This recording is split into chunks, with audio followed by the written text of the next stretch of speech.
গতকালই মুখ্যমন্ত্রী মমতা বন্দ্যোপাধ্যায় বিশ্ববঙ্গ বাণিজ্য সম্মেলনে দেউচা পাচামি কয়লা ব্লকের কাজ যে আজ থেকেই শুরু হওয়ার কথা সেটাই তিনি জানান।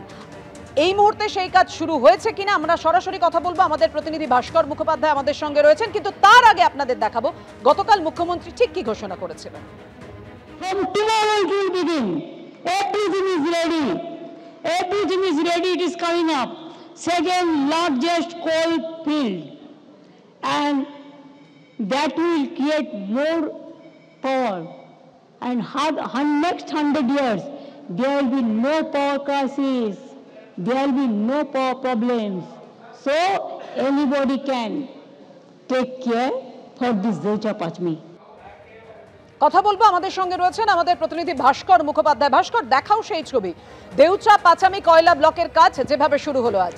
দেখো, এই মুহূর্তে আমরা রয়েছি মোহাম্মদ বাজারের চাঁদা এলাকায়, চাঁদা গ্রাউন্ড। এখানেই কিন্তু শুরু হওয়ার কথা কাজের, অর্থাৎ আজকে এখান থেকেই মুখ্যমন্ত্রী যে গতকাল ঘোষণা করেছিলেন তার পরবর্তী ক্ষেত্রে এই চাঁদা গ্রাউন্ড এখান থেকেই কাজ শুরু হবে, কিন্তু এখনো পর্যন্ত কাজ শুরু হয়নি। আমরা দেখছি প্রশাসনিক আধিকারিকরা এক এক করে আসছেন, তাদের গাড়ি দেখা যাচ্ছে, পুলিশ রয়েছে প্রচুর, তার সঙ্গে রয়েছে এখানকার গ্রামবাসীরা যাদের একদম এই যে পাশেই যারা গ্রাম, যাদের জমি নিয়েছে সরকার এবং তাদেরকে প্যাকেজ দিয়েছে এবং তারা যে কাজ শুরু যারা রয়েছে তারা দেখতে এসেছেন। আমি তাদের সঙ্গে কথা বলবো। আজকে তো কাজ শুরু হচ্ছে, মুখ্যমন্ত্রী বলেছেন কি?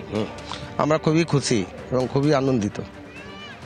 আমাদের এখানে শিল্প হলে আমাদের সমস্ত গ্রামের ছেলেদের চাকরি হবে, আদিবাসীদের চাকরি হবে, পাট্টা হবে, শিডিউল কাস্ট শিডিউল ট্রাইবদের পানীয় জলের ব্যবস্থা হবে, স্কুল হবে, হাসপাতাল হবে, আমাদের উন্নয়ন আমরা খেলার গ্রাউন্ড হবে। এই উন্নয়নকে আমরা স্বাগত জানাই। আমাদের দাবি একটাই থাকবে, আমাদের এখানকার যারা শিডিউল কাস্ট শিডিউল ট্রাইব যারা আছে তাদের সমস্ত ছেলে মেয়েদের চাকরির ব্যবস্থা করে দিতে হবে, কর্মসংস্থান করতে হবে। একদমই। দেখুন, এখানে আজ থেকে কাজ শুরু হচ্ছে, মুখ্যমন্ত্রী বলেছেন কাজ শুরু করবেন। এখনো পর্যন্ত কাজ শুরু না হলেও কিন্তু দেখছি এখানে সাধারণ মানুষ এবং তারপর প্রশাসনিক আধিকারিকরা এসেছেন। কি আপনারা কি চাইছেন? না, মাননীয় মুখ্যমন্ত্রীর উদ্যোগে যে এই প্রকল্পটা হচ্ছে এটা বিশাল প্রকল্প, এবং আমাদের জেলা শাসক বিধান রায় আছেন তার সহযোগিতায়, এবং তিনি আছেন এবং সমস্ত লোকের সঙ্গে সহযোগিতা করে তিনি এই প্রকল্পটা বাস্তবিক রূপ ধারণ করাচ্ছেন আজকে। সুতরাং আমরা খুবই খুশি এবং এলাকায় অর্থনৈতিক অবস্থা খুবই উন্নতি হবে। সুতরাং এই যে এলাকায় লোকরা খেতে পায় না ভালোভাবে, সেটা কিন্তু সুন্দরভাবে অর্থনৈতিক অবস্থা খুব ভালো হবে। সুতরাং আমরা চাই যাতে এটা খুব তাড়াতাড়ি ডেভেলপ করুক এবং হবে, মানে আজ তো আরম্ভই হচ্ছেই, এবং যেন তাড়াতাড়ি বড় আকারে এবং কর্মসংস্থানটা তাড়াতাড়ি হয়ে যায়। এটা কিছু মানুষ তো এখনো পর্যন্ত অনেকে পায়নি, বলছে যে সুবিধা পায়নি।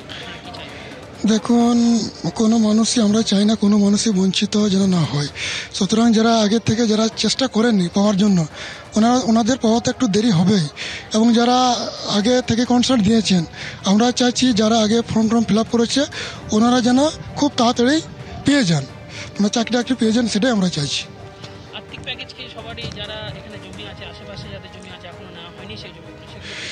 দেখুন, অনেক মানুষই আগে সচেতন ছিল না, আস্তে আস্তে সচেতন হচ্ছেন, এবং আমাদের বিশ্বাস ওনারা নিশ্চয়ই এগিয়ে আসবেন। এই প্যাকেজ যেটা দিয়েছেন সেটা খুবই ভালো একটা প্যাকেজ, সুতরাং মানুষ এগিয়ে আসবে। আমাদের সঙ্গে এখানে রয়েছে প্রচুর মহিলা যারা রয়েছেন, এখানকার স্থানীয় বাসিন্দা, তারাও এসেছেন, তাদের সঙ্গে কথা বলবো। দিদি, এখানে এসেছেন, এখানে কাজ শুরু হওয়ার কি?